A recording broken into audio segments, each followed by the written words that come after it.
let's look at how to transform a quadratic function from standard form to vertex form. So standard form has the form y equals, or f of x equals, ax squared plus bx plus c, while vertex form has y equals, or f of x equals, a times the quantity x minus h parentheses squared plus k, where hk is our vertex. So for example, let's convert y equals 2x squared plus 10x plus 7 to vertex form. So the first thing we need to do is identify a and b. So a is the coefficient of the quadratic term, and b is the coefficient of the linear term. So for our quadratic, a is 2, b is 10. Okay, then we're going to find the x-coordinate of the vertex. And that it can be found by taking the opposite of b and dividing it by 2a.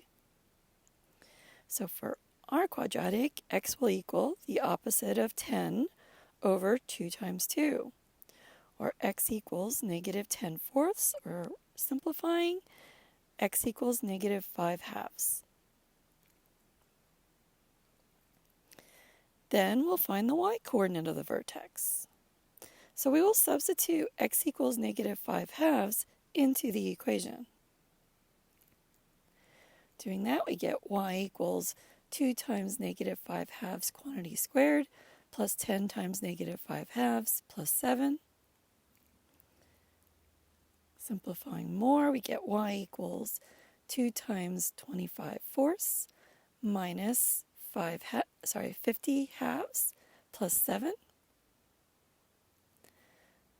Multiplying 2 times 25 fourths, we get 25 halves minus 50 halves plus 7, or y equals negative 25 halves, and then converting 7 so it has a common denominator, 7 becomes 14 halves, so I've got y will equal negative 25 halves plus 14 halves, or y equals negative 11 halves. So our vertex is negative 5 halves, comma, negative 11 halves. Negative 5 halves is our h, and negative 11 halves is our k. And a is 2. Going back to our original equation. So now we will substitute a, h, and k into vertex form. So y equals 2 times the quantity x minus negative 5 halves quantity squared plus negative 11 halves. Okay, simplifying in the parentheses, I've got 2 times x plus 5 halves quantity squared minus 11 halves, and that is our vertex form. Now we're going to use vertex form to find some attributes. So vertex form again is y equals a times the quantity x minus h parentheses squared plus k. And we're going to continue with our example function, which we had just converted to vertex form, and that is y equals 2 times the quantity x plus 5 halves quantity squared minus 11 halves. So the vertex is hk. So h in our function, we've got x plus 5 halves, but we're expecting a minus after the x, so this is the same as x minus negative 5 halves.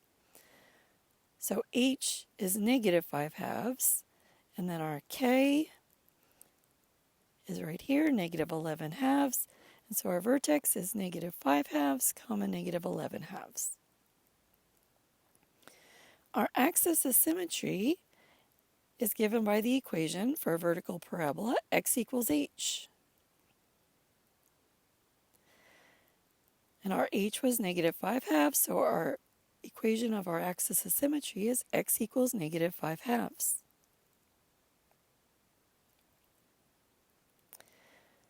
In our example, a is greater than 0, or a is positive. So the parabola opens upward. And because the parabola it opens upward, it will have a minimum value at the y value of the vertex, which in our case is negative 11 halves.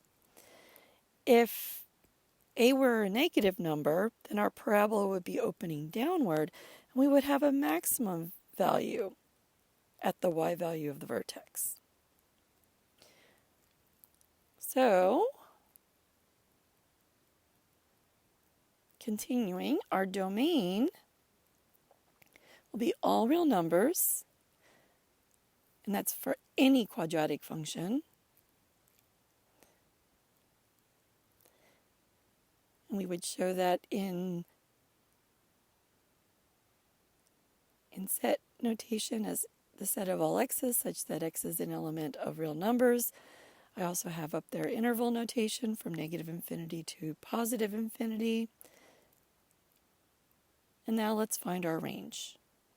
So since our function has a minimum at negative 11 halves, the range contains all real numbers greater than or equal to negative 11 halves. Or, as an inequality, y is greater than or equal to negative 11 halves. Or in interval notation, from negative 11 halves to infinity, where we are including negative 11 halves. And in set notation or set builder notation, the set of all y's such that y is greater than or equal to negative 11 halves. If our function had a maximum, we would be looking at a range that contains all real numbers less than or equal to our y value of the vertex.